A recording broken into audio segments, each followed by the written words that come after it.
অমৃতা রায় যখন আপনার কাছে ভোট চাইতে যাবেন তাকে তিনটে প্রশ্ন করবেন।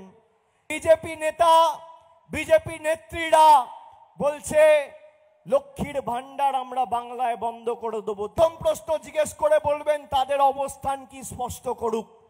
দ্বিতীয় প্রশ্ন, তারা যাকে রাজ্যপাল হিসেবে নিয়োগ করে বাংলায় পাঠিয়েছে সেই রাজ্যপালের পদ কলঙ্কিত করেছে বাংলার এখনকার বর্তমানের রাজ্যপাল।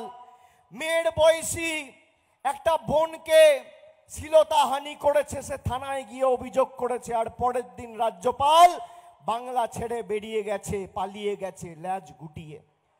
বিজেপির অবস্থান কি? তৃতীয় প্রশ্ন, সন্দেশখালি নিয়ে অনেক গলা ফাটিয়েছিলেন, কালকে সন্দেশখালি দেখেছেন তো, প্রমাণ হয়ে গেছে যে বাংলার মানুষকে কলুষিত করতে গিয়ে, কলঙ্কিত করতে গিয়ে, কালিমা লিপ্ত করতে গিয়ে তৃণমূলকে ছোট করেনি, বাংলার মানুষকে ছোট করেছে।